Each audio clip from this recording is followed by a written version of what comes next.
अपने सब सुन रहल छी कलवाही सँ RMP स्टूडियो के शानदार प्रस्तुति।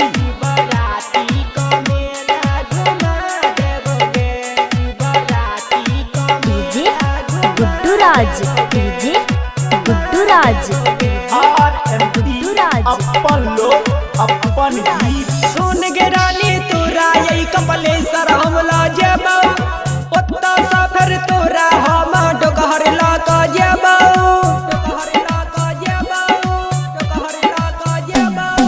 सुन गे रानी तोरा यही कपले सर हमला जेबौ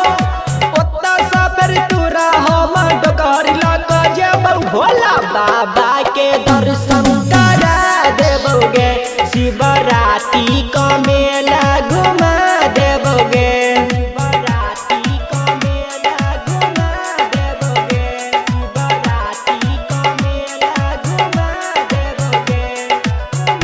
देबोगे DJ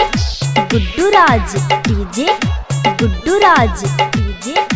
Guddu Raj, Madhubani, Guddu Raj, Madhubani, singing by Madhubani, DJ बेगाना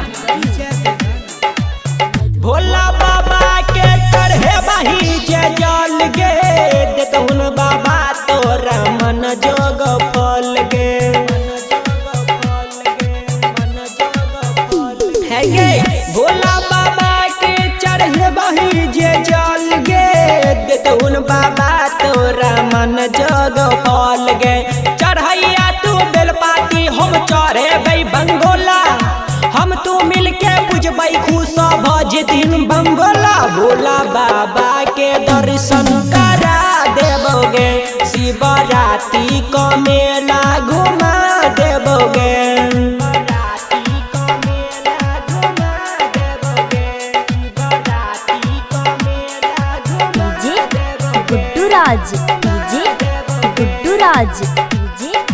Guddu Raj, Madhubani, recording by RMP studio Kalwahi मेला में कीन लेबै मुरही और चॉप गे दोनों गोटे मिल को खेबै गप गप गे है गे मेला में कीन लेबै मुरही और चॉप गे दोनों गोटे मिल को खेबै गप गप गे और खियाबै गोलगप्पा समोसा चाउमीन गे जे तू कहबे कुंदन विजय देतो तोरा कीन भोला बाबा के दर्शन करा देबोगे शिवरात्रि का मेला घुमा देबोगे